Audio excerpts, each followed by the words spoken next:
Welcome to our channel world teacher news.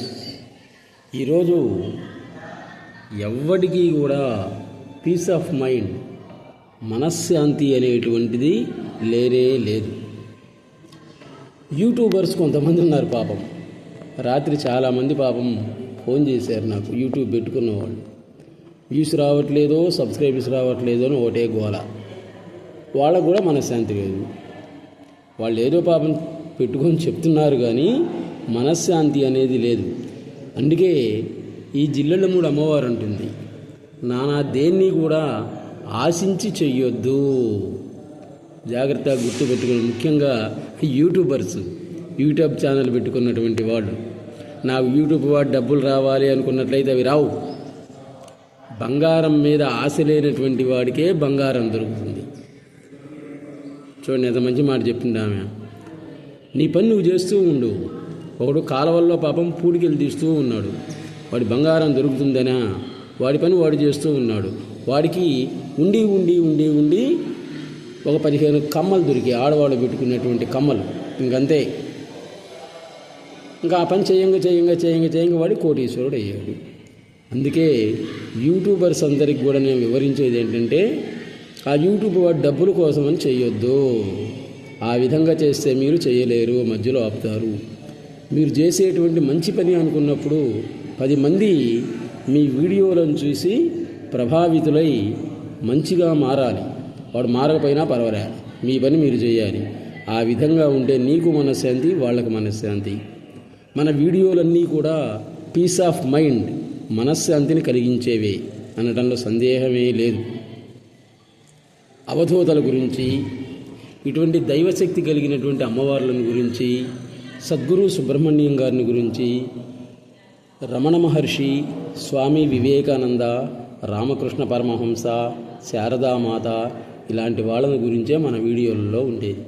నేను ఎప్పుడూ కూడా వ్యూస్ రావట్లేదని, సబ్స్క్రైబర్ లేదు, నేను ఎప్పుడు కూడా బాధపడను. ఎందుకంటే నాకు అవసరం లేదు. మన వీడియోలన్నీ చూసి చివరికి అమెరికాలో ఉండేటువంటి వాళ్ళు కూడా, అంటే అమెరికాలో ఈ జిల్లెళ్ళమూడి అమ్మవారి యొక్క భక్తులు, సద్గురు సుబ్రహ్మణ్యం గారి యొక్క భక్తులు ఉన్నారు, మన తెలుగు వాళ్ళు. వాళ్ళందరూ కూడా చెప్పారు, nice this program sir, continue this program, చాలు. ఎంతోమంది మానసిక ప్రశాంతతను పొందుతున్నాము అని చెప్తున్నారన్నమాట. కాబట్టి అది మాకు చాలా. అంతే. యూట్యూబ్ డబ్బులు కూడా అవసరం లేదు. సబ్స్క్రైబర్స్ వాళ్ళంతా వాళ్ళే వస్తున్నారు అడగకుండానే, వ్యూస్ కూడా వస్తున్నాయి. కాబట్టి యూట్యూబర్స్ చెప్పేది ఏంటి అంటే, మీరు బాధపడద్దు, మీ వర్క్ మీరు చేస్తూ ఉండండి. మన పని మనం చేస్తూ ఉన్నట్లయితే భగవంతుడు మనకు అవకాశాలని కల్పిస్తాడు. ఇప్పుడు ప్రస్తుతం రేపు 17వ తారీఖున, ఫిబ్రవరి 17వ తారీఖున జిల్లెళ్ళమూడిలో ధాన్యాభిషేకం అనేటువంటి జరుగుతుంది. మీరు ఇప్పుడు వీడియోలో చూస్తున్నారు కదా. ఈ పిల్లలందరూ కూడా 500 పిల్లలు, 500 మంది నిరుపేద విద్యార్థులు అక్కడ చదువుకుంటూ ఉన్నారు. ఫ్రీ భోజనం, టేబుల్ మీల్స్. అలాగే వాళ్ళ కాలేజీ, అది పిల్లల యొక్క కాలేజీ. లేడీస్కి, జెంట్స్కి వేరువేరుగా ఉంది. ఇంతకుముందు అయితే 6th to డిగ్రీ వరకు ఉంది, 6వ తరగతి నుండి డిగ్రీ వరకు. ఇప్పుడు 10th క్లాస్ అయిన తర్వాత అక్కడ ఇంటర్మీడియట్లో చేర్చుకుంటారనమాట. అలాగే కంప్యూటర్ విభాగం కూడా ఇప్పుడు పెట్టారు. ఆమె ఉన్నప్పుడు అనుకోకుండా డొనేషన్స్ అనేటువంటి వాటంతట అవే వచ్చేవి. ఎప్పుడూ కూడా వాళ్ళు డొనేషన్స్ మీద ఆధారపడలే. అయితే ప్రతి సంవత్సరం కూడా అమ్మవారికి ధాన్యాభిషేకం జరుగుతూ ఉంటుంది. ఫిబ్రవరి నెలలో జిల్లెళ్ళమూడి అమ్మవారికి ధాన్యాభిషేకం జరుగుతూ ఉంటుందన్నమాట. అక్కడ దగ్గరలో ఉండేటువంటి రైతులు, చౌదరులు, రెడ్డీసు, రైతులందరూ కూడా ఇంటికి ఒక బస్తా ధాన్యాన్ని ఇస్తారు. దూరంగా ఉన్నటువంటి వాళ్ళు 1500 రూపాయల డబ్బుల్ని మనం విశ్వజనీయ పరిషత్ జిల్లెళ్ళమూడి అని ఎంఓ కానీ, లేకపోతే వాళ్ళ ఇందాక చూశారు కదా వీడియోలో, వాళ్ళ నెంబర్ పెట్టాం, బ్యాంక్ అకౌంట్ నెంబర్, దానికైనా కానీ పంపిస్తే మన గోత్రనామాలతోటి అమ్మవారికి అభిషేకం చేసి ఆ వచ్చినటువంటి వడ్లన్నీ కూడా మరబట్టించి మళ్ళీ అన్నదానం చేస్తూ ఉంటారన్నమాట. ఇంతమంది విన్నారు కదా మీరు, డొక్కా సీతమ్మ గారు ఆ పొలం దున్నుతూ ఉంటే 2 లంకె మిందలతో బంగారు నాణ్యాలు దొరికాయి.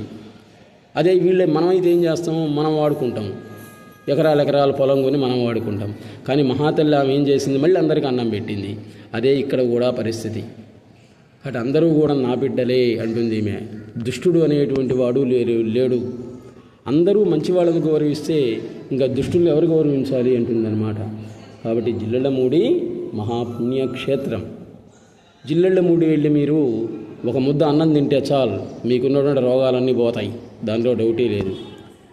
మీరందరూ కూడా సాధ్యమైనంత వరకు ఒక 500 1000 రూపాయలు ఆ ట్రస్ట్కి పంపించినట్లయితే కొన్ని వేల మంది పిల్లల్ని, పేద పిల్లల్ని మీరు చదివించినట్లు అవుతుంది.